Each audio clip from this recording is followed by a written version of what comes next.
Today, we are gonna be trying on my collection from fashion design school. I studied fashion design in 2014, and these have pretty much been in storage since then. I feel like a lot of people ask me how I learned to sew, and a lot of people don't know that I actually studied fashion design. And before I enrolled in the program, I actually had no prior sewing experience. And to say the learning curve was steep is an understatement. I learned so much in my 2 years of studying fashion design. A lot of these pieces weren't made to be fit on me. We were making them to be fit on our models. So I'm not sure how exactly they're gonna fit, but I'm excited to walk you guys through the designs and my inspiration for everything and to see kind of how they hold up to what fashion is like right now. First, actually, I was going through my old photos, and this is one of the sketches that I did when I was conceptualizing my collection. I was very inspired by Alexander Wang at this time. He was one of my favorite designers, as well as Dion Lee. I just thought they were both so amazing, and you can most definitely see these influences in my work. Without further ado, let's try some of these things on. One of our school projects was to design and sew a winter jacket. Now, I was so obsessed with, at this time, the Acne Studios shearling moto jackets. Everything in me wanted to buy one. They were like thousands of dollars, so I figured, why don't I just make my own? We weren't actually allowed to sew with leather, but I think I annoyed my teacher enough that she let me sew with leather and sheepskin. Oh my goodness. This jacket is so warm. I really have not worn it since because it is just so warm. I can't think of a day where I would wear this. I don't know why I didn't do a black jacket. Sewing my first jacket and having it be leather probably was not the best idea. I probably should have listened to my teacher, to be quite honest.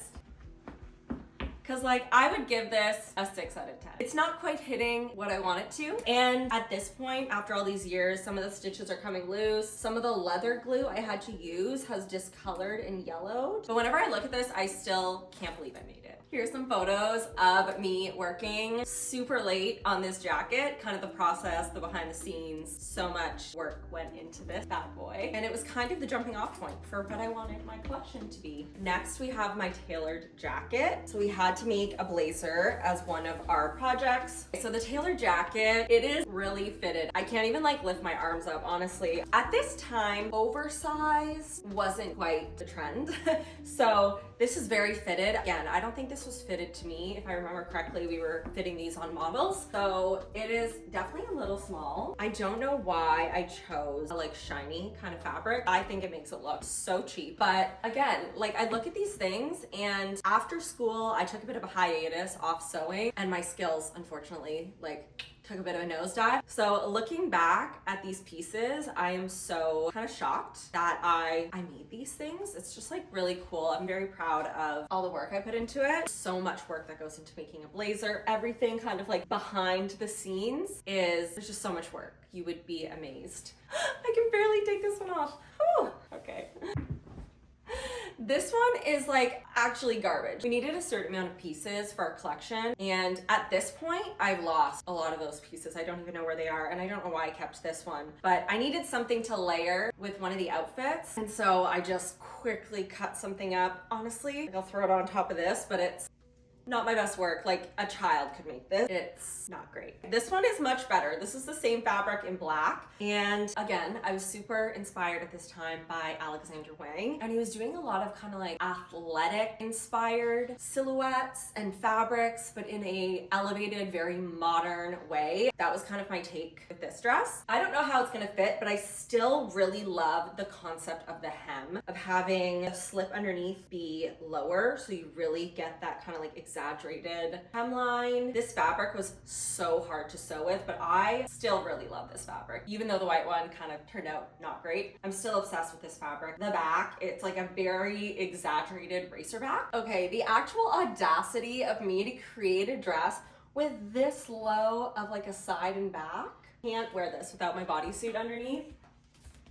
My post-breastfeeding boobs will not let me wear this dress. I hate the top. The top is not good. I get what I was going for. I love how the bottom moves and drapes. If I remember correctly, I cut this on the bias, so it would drape very nicely. And you can really tell in the top, again, this wasn't fit to me, but still, it should be able to fit me better than this. So it's not great. Okay, we have 2 more left to go through, and I'm saving the best for last because it is my haute couture dress that I am super proud of. We're gonna do the top that is kind of the same vibe as that one. This is the top I made that kind of mimics my haute couture dress. I wanted it to look like these panels were floating, so it's a little hard to see from afar, but there's actually a fishing line that I use to sew all my panels together. If any of the pieces still hold up to the test of time, I think it's this one and my haute couture one. Of course, it's not something I would actually wear on the daily, but it was more of artistic expression. Okay, this is the first one where I'm actually like, I'm feeling this. Again, it doesn't fit me quite properly. I was fitting it to a model, and also I've had 2 children, so it's got a bit of gaping up here. I feel like all I really need to do is kind of like peek it up a bit though, and you can kind of see the vision with it. But I love that when it's on, it truly looks like these panels are floating. Come a bit closer for you guys so you can kind of see, especially the front here. And then we have the back. What do we think about this one? I think this one's actually not bad. This one was heavily inspired by Alexander Wang, who I must remind you guys at the time had not been canceled yet. This is where the floating panel idea kind of started, and to sew all these floating panels on because I'd fit it on my model, and then I had to make sure that panels were spaced properly when I was attaching them on. So actually what I did, and I just realized I still have it, I pinned the dress fabric to my tailor's ham. I pinned it flat on there, and then I took fishing wire and would go over, tie little knot, up, tie little knot, over, tie little knot. So many little strings. And I have the pencil mark here for the size of the gap I needed. Crazy that I still have it on here. Let's go try it on. Oh, I'm sorry. Does this dress fit me like a glove or what? Okay, this is my haute couture dress. This is the dress I poured my heart and soul to while I was in school. So these panels are held together, like I said, here, here, and here by fishing wire, and you can kind of hear it. And there is a thread every 1/8 of an inch apart the entire way. You can imagine how long that took me to make. I remember at school people thinking, the teachers especially, that this was a very like scandalous dress because of the sheer cutouts, but I really still don't think that it's very scandalous. I think it's like just creates a wonderful illusion with panels floating, covers all the important bits.